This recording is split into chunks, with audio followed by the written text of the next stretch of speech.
నువ్వు మంచి దేవుడవు, నువ్వు అన్ని దేవుళ్ళు నీ దగ్గర ఉన్నాయి కదా, అందరినీ తయారు చేసింది నువ్వే, సృష్టిని అంతా తయారు చేసింది నువ్వే, కాబట్టి నేను నీతో వస్తే నువ్వు నాకు దీవిస్తావు కదా.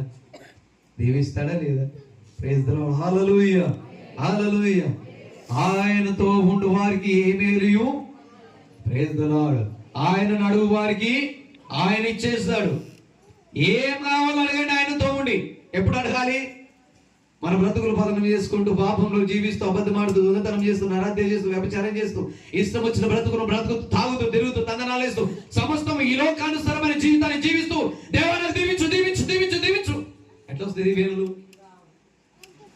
దేవునికి నీ జీవితాన్ని సజీవ యాగముగా సమర్పణ చేసిన తర్వాత, దేవా నా జీవితాన్ని, నా కుటుంబాన్ని నీకు ఇచ్చేసిన కదా, ఇప్పుడు నాకు ఆధారం ఎవరు లేదు, నువ్వు మాత్రమే ఆధారము, నువ్వు నాకు దీవించు ప్రభా అని ప్రార్థన చేయాలి.